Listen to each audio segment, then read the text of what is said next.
Hi, it's Sammy from Parent Plus.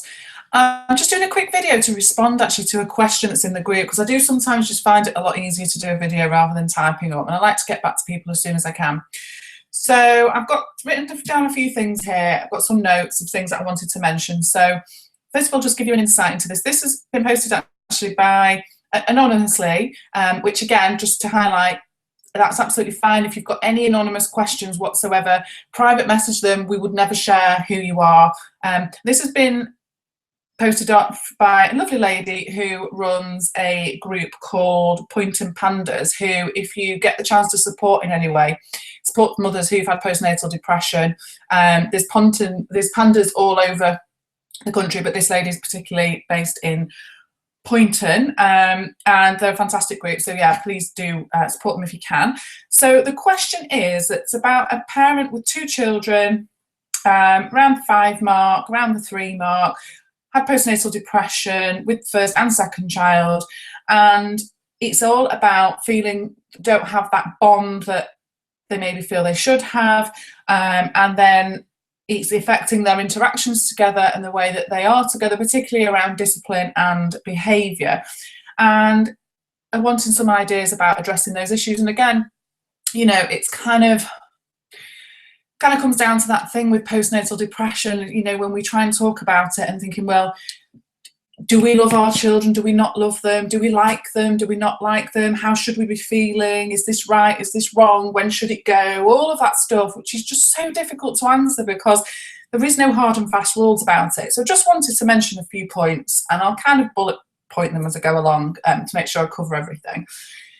I wrote a blog actually on postnatal depression. It's on our website, www.parent- or dash hyphen, whatever it is, plus.co.uk, and it's called Postnatal Depression, Let's Be Open. And it was me talking about my experiences, and the reason I think it's useful is for this next point I'm going to go on to.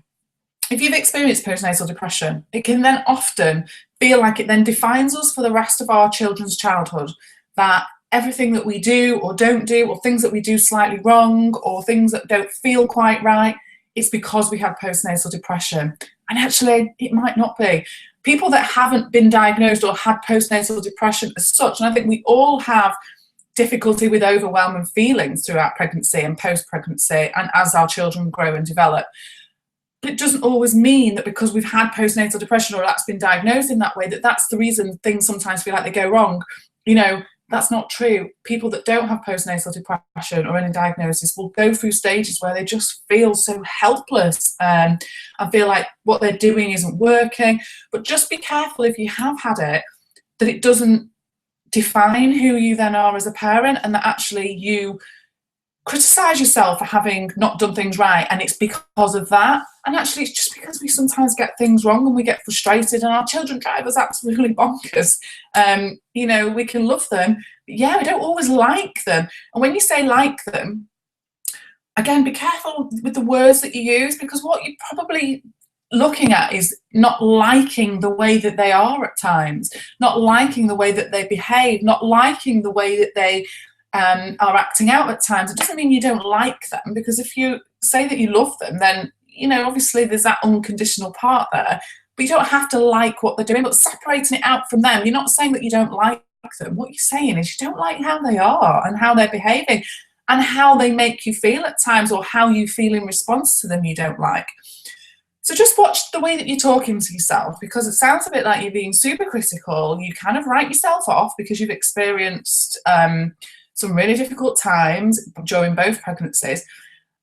And it doesn't make you a bad parent. It doesn't mean you're always going to parent in a certain way. You know, it just means that actually you may be more sensitive to what's going on. And I find that people that have experienced postnatal depression can often be their own worst enemies, that beat themselves up about it forevermore. And it might be actually that you haven't processed what that was like to have that and how hard that was. And that's where, you know, often therapy or counselling can be really useful to process that, so that you don't carry it with you along throughout. But anyway, so yeah, what else was I going to say? You know, also be mindful, you've had two children really quite close together. My daughter's 9 now. I still haven't braved the second. They've been hard work, you know, So you've had two in close succession. So if you experience postnatal depression and then within a couple of years, and obviously then you've had to go through the pregnancy as well, your body's not had massive time to recover, and your mind. And it does take a while. I think it was probably about the third year of my daughter being here where I started to just feel like my old self again. And not fully. I mean, I'll never be my old self again because I'm now a parent, but it takes a lot of time. So don't be too harsh on yourself. You've had a heck of a lot going on in close succession. And the other thing is, because you've got two children quite close together, but equally, that couple of years, 2.5 years, is actually developmentally a huge difference in them. So what you're also doing here is you're juggling two different developmental stages at the same time. So it's hectic. And actually, they might conflict each other. So it might be that, at one stage, one of your children is keen to separate and individuate, where the other one's not quite ready yet. So you're never really kind of able to kind of fully grasp it because you're juggling the two. So, be mindful of the fact that you've had a lot going on.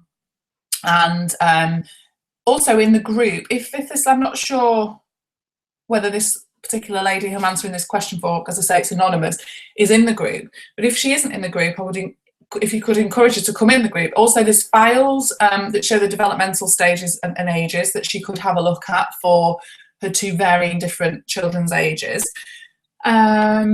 What else? What was